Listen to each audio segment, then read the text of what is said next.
अस्सलाम वालेकुम जी, आप एपेक्स न्यूज़ देख रहे हैं। मैं हूं मनाहिल सरफराज।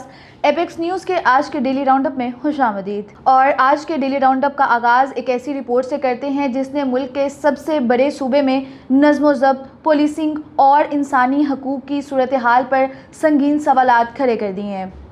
पाकिस्तान पीपल्स पार्टी पंजाब के सीनियर रहनुमा हसन मुर्तज़ा ने एक प्रेस कॉन्फ्रेंस के दौरान सूबे में ख़वातीन के ख़िलाफ़ बढ़ते हुए जराइम के जो नए अदाद शुमार आए हैं उस पर बात की। रिपोर्ट के मुताबिक रवां साल 2026 के पहले 6 माह यानी जनवरी से जून के दौरान पंजाब पुलिस ने ख़वातीन के ख़िलाफ़ मुख्तलिफ नौइयत के जराइम के 20,114 से ज़ायद मुकदमात दर्ज किए। Social security and development organisation की तैयार करदा इस रिपोर्ट के मुताबिक मुल्क भर में ख़वातीन के ख़िलाफ़ रिपोर्ट होने वाले संगीन जराइम का तकरीबन 74% हिस्सा सिर्फ पंजाब से सामने आया है। इनमें से तकरीबन 2,347 मुकदमात में रेप, कत्ल और जिस्मानी तशद्दुद जैसे इंतहाई संगीन वाक़यात शामिल हैं। अगर गुज़रे साल 2025 के अदाद शुमार पर नज़र डाली जाए तो सूबे भर में तशद्दुद के 15,000 से ज़ायद वाक़यात सामने आए थे, जिसका सीधा मतलब ये है कि पंजाब में रोज़ाना की बुनियाद पर औसतन 85 ख़वातीन को किसी न किसी तरह से तशद्दुद का सामना करना पड़ता है।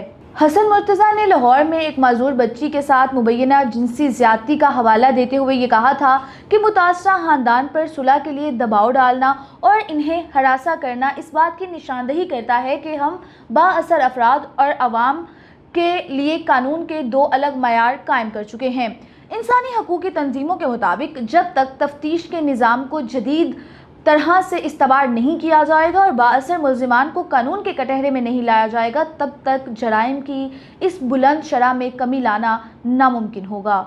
आगे बढ़ते हैं और बात कर लेते हैं कुछ खित्ते की सूरत हाल की, जहां पाकिस्तान, तुर्की और सऊदी अरब के दरमियान दिफाई मुआहदे ने इसराइल को बेचैन कर दिया है। पाकिस्तान, सऊदी अरब, तुर्की के दरमियान तय पाने वाले एक अहम से अफ्रीकी दिफाई ताउन के मुआहदे ने आलमी दारुल हुकूमतों में एक नई बहस छेड़ दी है। इस शराकत दारी के तहत तीनों ममालिक के दरमियान मिलिट्री टेक्नोलॉजी की मुंतकली, मुश्तरका दिफाई पैदावार और इंटेलिजेंस शेयरिंग के ऐसे वसी फ्रेमवर्क पर इत्तफाक किया गया है। तीनों ममालिक के दरमियान मिलिट्री टेक्नोलॉजी की मुंतकली, मुश्तरका दिफाई पैदावार और इंटेलिजेंस शेयरिंग के एक वसी फ्रेमवर्क पर इत्तफाक किया गया है। इस मुआहदे पर सबसे ज़्यादा शदीद रद्दअमल इसराइल की जानिब से देखने में आया था, जहां दफाई और सफारती हलकों ने इस से अफ्रीकी इत्तेहाद पर शदीद तहफ़्फ़ुज़ात का इजहार करते हुए कहा कि इसे मशरिक़ वस्ता में अपने मफादात के लिए एक ख़तरा और तशवीशनाक पेशरफ्त करार दिया जा सकता है। इसराइली तज्ज़ियाकारों के मुताबिक पाकिस्तान की एटमी और रवायती अस्करी सलाहियत, तुर्की की जदीद ड्रोन और एयर दिफाई टेक्नोलॉजी और सऊदी अरब के मजबूत मालियाती वसाइल और सियासी असर रसूख का यकजा होना एक ऐसा नया ब्लॉक बना सकता है जो खित्ते में दहाइयों से कायम तवाज़ुन को तब्दील करके रख देगा। आलमी अमूर के माहिरीन ने इस पेशरफ्त को अमरीका और मगरबी ममालिक के असर से आज़ाद एक नए खुदमुख्तार इस्लामी दिफाई ब्लॉक की शुरुआत के तौर पर देखा है। तज्ज़ियाकारों का कहना यह है कि इस मुआहदे से पाकिस्तान को जदीद टेक्नोलॉजी के हसूल के साथ साथ आलमी सतह पर अपनी सफारती पोजीशन मजबूत करने में मदद मिलेगी। ताहम आने वाले दिनों में इसलिए इत्तेहाद कायम रखने के लिए खित्ते की दीगर बड़ी ताकतों और बैनुल अक़वामी दबाव को संभालना तीनों ममालिक के लिए एक बहुत बड़ा चैलेंज साबित हो सकता है। और अब बात कर लेते हैं थोड़ी मुल्क की सूरत हाल की। मुल्क की अंदरूनी सियासत का अगर जिक्र किया जाए तो वहाँ पाकिस्तान तहरीक इंसाफ एक बार फिर अंदरूनी और इंतज़ामी बहरान का सामना करती हुई नज़र आ रही है। पार्टी की मरकज़ी क़यादत की जानिब से 27 सितंबर को इस्लामाबाद की जानिब लॉन्ग मार्च और सड़कों पर निकलने का ऐलान किया गया था, लेकिन इस ऐलान के साथ ही खुद पार्टी के अंदर एक नया सियासी तनाज़ा खड़ा हो चुका है। पार्टी ज़राए के मुताबिक इस वक्त पीटीआई की सफ़ों में वाज़े तकसीम देखने में आ रही है। सीनियर और तजुर्बाकार रहनुमाओं का एक बड़ा ग्रुप ये मौक़िफ़ इख्तियार करता है कि मौजूदा सियासी हालात, कानूनी दुश्वारियों और कारकुनान पर जारी मुकदमात के दबाव के दरमियान लॉन्ग मार्च की कॉल सियासी तौर पर गैर सूदमंद साबित हो सकती है। उनका मानना यह है कि सड़कों की सियासत के बजाय इस वक्त पार्टी के तंजीमी ढांचे की बहाली और अदालती महाज पर कानूनी जंग लड़ने पर तवज्जो दी जानी चाहिए, क्योंकि एक और नाकाम मार्च से कारकुनान में मायूसी ज़्यादा हो सकती है। दूसरी जानिब नौजवान रहनुमाओं का कहना यह है कि एहतजाजी बयानिया ही तहरीक इंसाफ की असल पहचान है और अगर 27 सितंबर का लॉन्ग मार्च मंसूख किया जाएगा گا تو یہ حکومت کے سامنے ان کی ہزیمت کا سبب بن سکتا ہے۔ اس اندرونی چپکلش اور فیصلہ سازی پر پیدا ہونے والے شدید تحفظات کے باعث نہ صرف ذیلی سطح پر لانگ مارچ کی تیاریاں سست روی کا شکار ہیں، بلکہ پارٹی قیادت کے لیے اپنے دھڑوں کو ایک پیج پر لانا انتہائی مشکل نظر آ رہا ہے۔ اب مزید آگے بڑھتے ہیں، مزید تھوڑی پاکستانی سیاست کی بات کر لیتے ہیں اور سیاسی کشمکش اور تناؤ کے درمیان بانی تحریک انصاف عمران خان کی جیل میں قید اور ان کی رہائی کا معاملہ بھی مسلسل الجھتا جا رہا ہے۔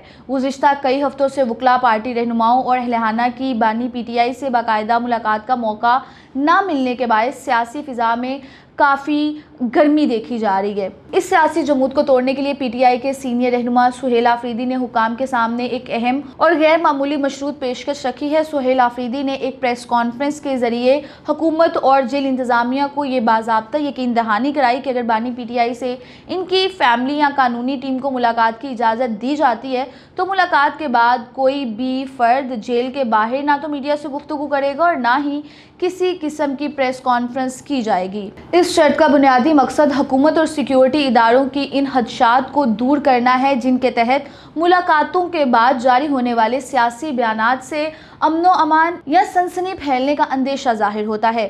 سہیل آفریدی کے مطابق یہ درخواست خالصتاً قانونی رہنمائی اور انسانی بنیادوں پر کی جا رہی ہے تاکہ بانی پی ٹی آئی کی صحتیابی اور زیر التوا مقدمات پر بات چیت کی جا سکے۔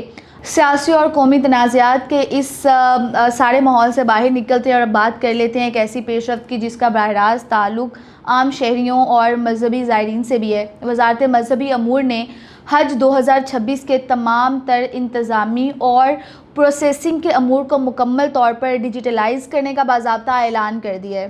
وفاقی وزیر برائے مذہبی امور کے مطابق اس نئے اسمارٹ سسٹم کا مقصد عازمین کو پرانے اور روایتی نظام کی پریشانیوں سے نجات دلانا ہے۔ اس نئے سسٹم کے تحت 2026 کے عازمین کو اب درخواستیں جمع کروانے کے لیے بینکوں کی طویل قطاروں میں گھنٹوں کھڑے ہونے یا مختلف سرکاری دفاتر کے چکر کاٹنے کی بالکل بھی ضرورت نہیں ہوگی۔ عازمین اب ایک مخصوص آن لائن پورٹل اور موبائل ایپ کے ذریعے تمام تر دستاویزات اور بائیو میٹرک کی تصدیق گھر بیٹھے بآسانی کر سکتے ہیں۔ اس ڈیجیٹل ای پورٹل کی مدد سے نہ صرف کاغذات کی پروسیسنگ کا وقت بہت حد تک ختم ہو جائے گا بلکہ شفافیت کا ایک نیا معیار بھی قائم ہو سکتا ہے۔ وزیر مذہبی امور کا مزید کہنا یہ تھا کہ تمام عازمین کو ان کی تربیت، پروازوں کے شیڈول اور سعودی عرب میں قیام سے متعلق تمام معلومات بھی اس ڈیجیٹل سسٹم کے ذریعے ان کے فون پر براہ راست فراہم کی جائیں گی، جسے مذہبی، سیاحت اور عوامی سہولیات کے شعبوں میں ایک بڑا مثبت قدم قرار دیا جا رہا ہے۔ تو ناظرین، آج کے اس تفصیلی راؤنڈ اپ سے اب تک کے لیے اتنا ہی۔ ملکی اور بین الاقوامی خبروں، غیر جانبدارانہ تجزیوں اور مزید خصوصی رپورٹس کے لیے ہمارے ساتھ جڑے رہیں۔ آپ سے انشاءاللہ ملاقات ہوگی کل، تب تک کے لیے مجھے مناہل سرفراز کو دیجیے اجازت۔ اللہ حافظ۔